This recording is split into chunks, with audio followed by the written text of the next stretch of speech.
Hello students, कैसे हैं भाई आप लोग। आशा करता हूँ आप अपने परिवार के साथ सब कुशल मंगल से होंगे। आइए, नाइन्थ क्लास में हमने स्टैटिस्टिक्स चैप्टर में अभी तक हमने फ्रीक्वेंसी डिस्ट्रीब्यूशन टेबल पढ़ा, साथ में उसका पिक्टोरियल रिप्रेजेंटेशन जिसमें हमने बार ग्राफ, हिस्टोग्राम और फ्रीक्वेंसी पॉलीगॉन पढ़ा। अब आगे चलते हैं हम, और अब और new topic is measure of central tendency. measures of central tendency।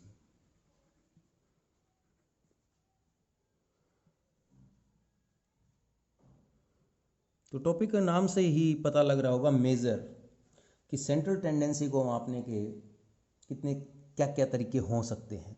अब सेंट्रल टेंडेंसी से क्या मतलब है? Okay, earlier in this chapter we represent the data in various form through frequency distribution table, bar graph, histogram and frequency polygon. Now the question arises in our mind is that कि इन सब का फ़ायदा क्या है अगर कोई sense ही नहीं बनी तो उस सेंस को बनाने के लिए हमें सेंट्रल टेंडेंसी को मेज़र करना पड़ेगा। अब यहाँ पर सेंट्रल टेंडेंसी से मतलब क्या है कि किसी भी डाटा की फाइनल सेंस अच्छी एक कंक्लूजन बनाने के लिए हमको सेंट्रल टेंडेंसी को मेज़र करना पड़ेगा। ओके, तो इस चीज़ को समझने के लिए मैं आपको एक एग्जांपल देता हूँ। आई थिंक इस एग्जाम्पल से आप लोग मच बेटर तरीके से समझ पाएंगे। मान लीजिए एक क्लास में 3 स्टूडेंट हैं, ए, बी, सी, और 3 स्टूडेंट्स के 5 टेस्ट होते हैं, 1, 2, 3, 4 एंड 5। हर एक बच्चा एग्ज़ाम देता है और उसके कुछ मार्क्स आते हैं आउट ऑफ 10 में से कुछ मार्क्स आते हैं। जैसे ए स्टूडेंट है जिसके मार्क्स आए, पहले टेस्ट में आए 10 आउट ऑफ 10, फिर आए 8, फिर आए 9, फिर आए 8, फिर आए 7 आउट ऑफ 10। जो बी स्टूडेंट है उसके मार्क्स आते हैं 7, 6, 10, 5 और 2।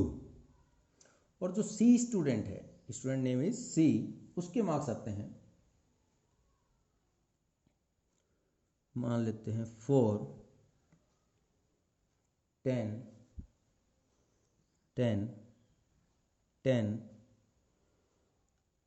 एंड 2। ओके, अब ये तीनों बच्चे बैठे हुए और तीनों आपस में बात करते हैं एग्ज़ाम के बाद। जब इनके 5 टेस्ट की रिजल्ट आ जाते हैं उसके बाद तीनों आपस में बैठे होते हैं, फ्रेंडली कुछ बातें चल रही होती हैं। सबसे पहले स्टूडेंट ए कहता है कि भाई कुछ भी हो, मेरी परफॉर्मेंस तुम दोनों से अच्छी है।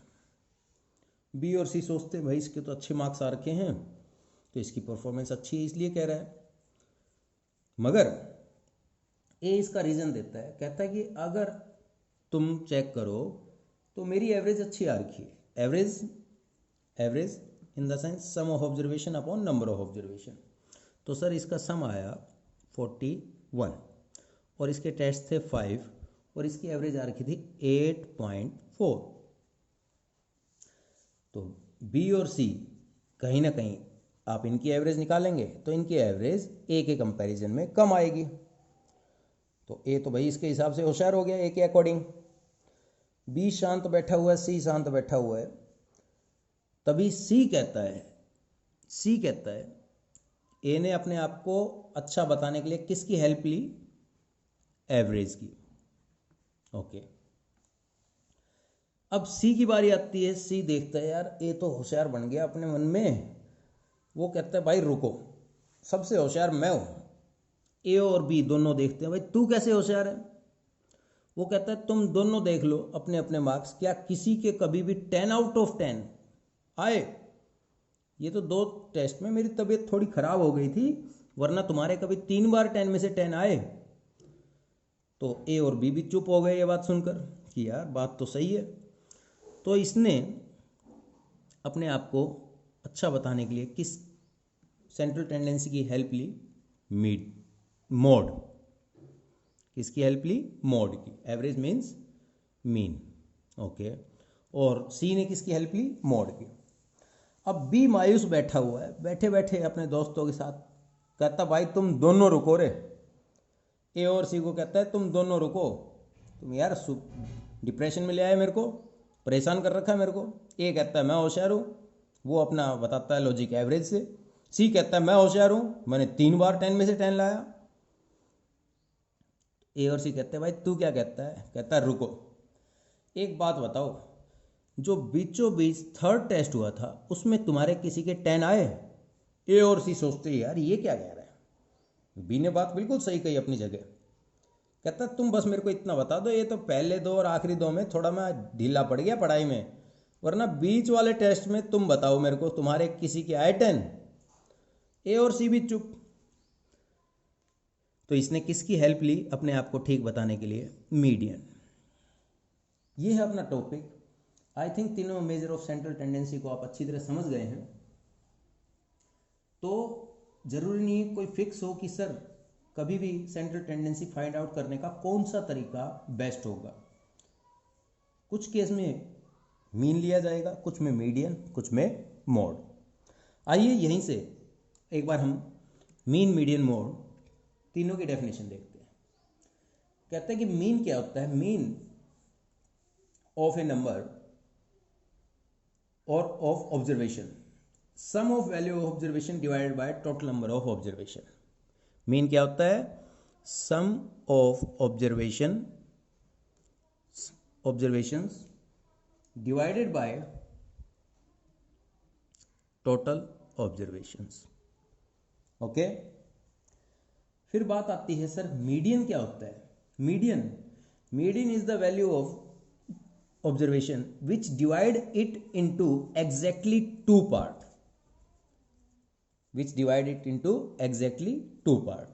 और वह एग्जैक्टली 2 पार्ट कब होगा? जब केस मीडियन का आएगा। तो हमें हमेशा याद रखना है कि मीडियन के केस में हमें हमारे ऑब्जर्वेशंस को असेंडिंग या डिसेंडिंग ऑर्डर में लगा देना है। उसके बाद middle most value is known as median. फिर बात आती है सर मोड क्या होता है? Mode is that value of observation which occur most frequently, that is middle most value. और ये मोस्ट फ्रीक्वेंटली ऑब्जर्वेशन, जो फ्रीक्वेंसी ज़्यादा बार आई हो, मोस्ट फ्रीक्वेंटली ऑक्योर्ड फ्रीक्वेंसी और observation. Okay, that is called mode. तो 9th क्लास में हम मीन, मीडियन, मोड को बेसिक पढ़ेंगे और 10th क्लास में जाकर इसका हम और डिटेल में देखेंगे। आइए शुरुआत करते हैं सबसे पहले मीन से। आई होप यहां तक की बात समझ में आई होगी। मीन होता क्या है? मान लीजिए 5 बच्चों ने एग्जाम दिए, पांचों के मार्क्स आए 10, 7, 13, 20 और 15। या एक बच्चे ने 5 टेस्ट दिए, ऐसा समझ लिया। तो सर इसका मीन क्या होता है? हमने मीन को डिनोट करते हैं x बार, और मीन होता है sum of the observation upon total number of observations. Is that clear? तो सम ऑफ ऑब्जर्वेशन, सर इन सब का सम करेंगे 10 + 7 + 13 + 20 + 15, और कितनी थी ये? 1 2 3 4 5। ओके, तो यहाँ से हमने सम किया 7 3 10 10 5 15, और 1 1 2 और 2 4 और 1 5 और 6, 65/5, और ये आ गया इसका मीन 13। ठीक है। अब ये तो 5 स्टूडेंट थे या एक बच्चे के 5 टेस्ट थे। अगर इसी तरह से 5 की बजाय 20 30 40 टेस्ट हो जाएं तो सर एक छोटा सा डाटा, थोड़ा सा टाइम लगेगा, आपको बढ़िया से समझ में आएगा। मैं बना लेता हूँ कि किसी क्लास के बच्चों के मार्क्स ये आए हैं 10, 20, 36 out of 100, 92, 95, 40, 50, 56, 60, 70, 92, 88, 80, 70, 72, again 70, 36, 40, 36, 40, 92, 40, 50, again 50, 56, 60, 70, 60, 60, 88, ये मार्क्स आए हैं। ओके, किसी क्लास में कितने स्टूडेंट है सर? ये 1 2 3 4 5 6 7 8 9 10 11 12 13 14 15 16 17 18 19 20 21 22 23 24 25 26 27 28 29 30। कितने स्टूडेंट हैं? नंबर ऑफ स्टूडेंट भी 30। ओके, या टोटल नंबर ऑफ स्टूडेंट। अब मैं एक एक बच्चे को लिखूं कि भाई रमेश, राकेश, शाहरुख, अमिताभ, अक्षय, और ऐसे कर कर एक एक बच्चे का नाम लिखकर उनके मार्क्स ऐड करूं, तो बड़ा ही कह सकते हैं हम एक टीडियस जॉब होगी, थोड़ी लेंथी प्रोसेस होगी। तो इसके लिए हमने क्या किया, जैसे मान लीजिए पहला स्टूडेंट है जिसका नाम है x1, दूसरे का नाम है x2, तीसरे का नाम है x3। तो मैं मीन कैसे निकालूंगा? Sum of observation x1 plus x2 plus x3 plus, sir सबको लिखोगे? अरे हाँ भाई, बड़ा ये भी सर बड़ा लेंथी होगा सबको लिखना, अपॉन 30। क्या बताया था? Sum of observation upon number of observation. तो इसके लिए एक ग्रीक सिंबल है सिग्मा, उसका इस्तेमाल समझते हैं। सिग्मा इसका मतलब होता है summation, sum of observation. i equal to 1 to कितने स्टूडेंट है? 30, एक्स आई। आई जो यहां पर फिक्स लगा रखा है वो डिनोट करता है फ्रॉम वेयर टू वेयर, यानी कि 1, तो सर एक बार इसको अपन लिखेंगे सम of observation.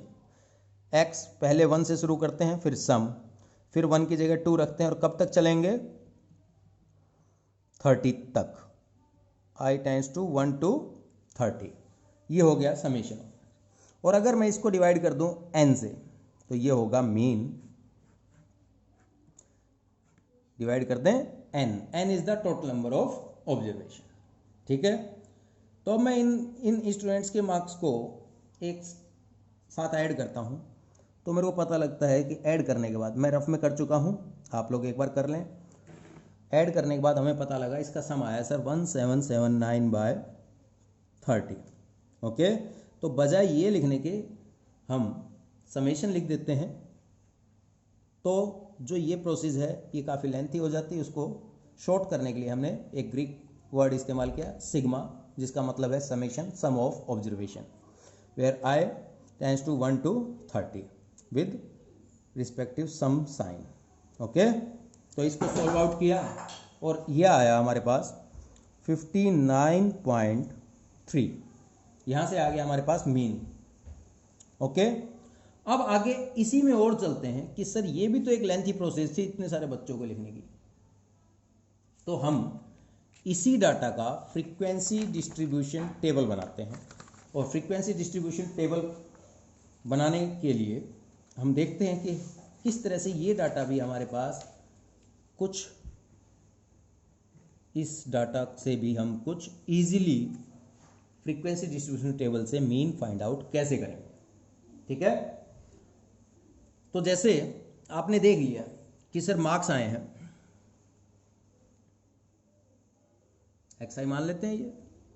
Okay sir, frequency number of student, frequency मतलब यहां पर नंबर ऑफ स्टूडेंट्स। ओके, अब एक बात बताओ, 10 मार्क्स मैंने यहां लिख लिए। अब मैं पूछता हूं 10 मार्क्स कितने बच्चों के आए? तो आपने कहा सर 1 स्टूडेंट ऑब्टेन 10 मार्क्स, तो मैंने यहां पर 1 लिख दिया। फिर नेक्स्ट मैंने देखा इसमें उसके बाद कोई वैल्यू है तो वो है 20। मैंने कहा 20 कितने बच्चों के मार्क्स आए? आपने कहा सर अगेन 1। मैंने कहा 36, तो यहां पर आपने कहा 36 मार्क्स आए सर 3 स्टूडेंट्स के, यानी 3 स्टूडेंट गॉट ऑब्टेन 36 मार्क्स। और इस तरह से मेरे को ये सारे लिखने के बजाय मैंने सिर्फ मार्क्स पर कंसंट्रेट किया और कहीं ना कहीं डाटा मेरे पास थोड़ा सा पहले से छोटा हो गया, क्योंकि एक जैसे मार्क्स हो सकता है कई बच्चों के आ रखे हों, तो मैं उन सबको बार बार लिख कर इससे बजाय मैं उन मार्क्स को देख लेता हूँ। सर 56 भी आए हैं, अरेंज कर लिया मैंने इनको, 60 भी आए हैं सर, 70 भी आए हैं क्लास में किसी के, 72 भी आए हैं सर, 80 भी दिखाई दे रहे हैं, 88 भी आए हैं किसी के सर, 92 मार्क्स भी हैं किसी के और 95 भी हैं। अब बात आती है 40 मार्क्स किस किस के हैं, उनको आप डाटा में से कैंसिल करते जाएं कि ये मेरे काउंट हो गए, कोई गलती ना हो। 50 कितनों के आए, फिर कितनों के आए 56, फिर सर ये 4 स्टूडेंट्स के हैं, ये भी 4 स्टूडेंट्स के, 72 1, 81 स्टूडेंट के हैं, 82 2, 88 सॉरी 2 स्टूडेंट के हैं, 92 3 स्टूडेंट्स के हैं और 95 1 स्टूडेंट। अब एक बात बताइए, ध्यान से देखना जो बताने जा रहा हूँ। 36 मान लीजिए 3 स्टूडेंट के, तो मैं 36 प्लस 36 प्लस 36 यही काम करता है, यहाँ पर किया भी होगा हमने, यहाँ पर हमने किया भी होगा जब हमने सम किया इसका कि 36 को 3 टाइम, बजाय 36 को मैं 3 टाइम ऐड करने के 36 इंटू 3 कर दूँ तो भी रिजल्ट सेम आएगा, यस और नो, हाँ या ना? तो अब मेरे को क्या करना है, इन दोनों को मल्टीप्लाई करना, उन दोनों को मल्टीप्लाई करेंगे तो एक नया कॉलम बनेगा FI XI। सर ये हो गया 10। मैंने कहा थोड़ा सा टाइम लगेगा, मगर आप इस वीडियो के बाद मीन मीडियन मोड में कहीं भी कंफ्यूज नहीं होंगे। सर इनको मल्टीप्लाई कर देते हैं, 108 160, 50 इंटू 3 156 इंटू 2 112, 6 4 24, 7 4 28, 72 80, 176, 92 276, 95। ओके, अब मीन का एक नया फार्मूला आएगा। अभी तक हमने क्या पढ़ा, सम ऑफ ऑब्जर्वेशन, फिर हमने पढ़ा mean is equal to summation of i is equal to 1 to n xi upon n, that is. और अब जो हमने फ्रीक्वेंसी टेबल बनाया उसके हिसाब से मीन का एक फार्मूला आया, क्या, summation of FI XI divided by summation of FI। अब सम ऑफ FI XI का कॉलम ये है, अगर इस पूरे कॉलम को ऐड कर दें तो ये आएगा हमारे पास समेशन ऑफ FI XI, जिसको ऐड करने के बाद हमारे पास आ गया 1779। सर डिवाइड में क्या है, सम ऑफ फ्रीक्वेंसी है, 30 स्टूडेंट थे हमें तो पता है, मगर कोई नया डाटा इस तरह से हो तो हमें इन सब को ऐड करना पड़ेगा। सर ये कॉलम क्या है, FI का समेशन फाइंड आउट करना पड़ेगा, समेशन ऑफ FI जो कितना आया 30। Again we get same result 1779 divided by 30, that is कितना आया था हमारा, सर ये आया था 59.3। मीन भी सेम रहेगा, बस यहाँ तक की बात अगर आप समझ गए हैं तो मीन फाइंड आउट करने में किसी तरह की दिक्कत नहीं आएगी। ओके, आइए नेक्स्ट हमारा टॉपिक है मीडियन। तो मीडियन टॉपिक को समझने से पहले ध्यान दीजिए, मीडियन टॉपिक में होता क्या है मीडियन, एक बार फिर से बताते हैं। सर कोई डाटा दे रखा है 7 6 5 10 9 या 7 6 5 10 9 एंड 8। सबसे पहले हमें मीडियन में क्या फाइंड करना है, ये ध्यान दीजिए आप कि सबसे पहले हमें मीडियन में क्या करना है। जो भी डाटा दे रखा हो, मीडियन होता क्या है सर, मिडल मोस्ट वैल्यू, और वह वैल्यू जो पूरे डाटा को 2 हिस्सों में बांट देगी, आधा उससे कम मीडियन से और आधा मीडियन से ज़्यादा। ठीक है, मीडियन के लिए हमने पढ़ा भी यही था। ये होता क्या है, middle most value which divide data और given observation into exactly 2 part. Okay, आइए सबसे पहला काम मीडियन में होता है सर इसको अरेंज करना। सबसे पहले असेंडिंग या डिसेंडिंग में आप इसे अरेंज कर लें। सर इसको अरेंज करना, ये 2 अलग अलग केस हैं।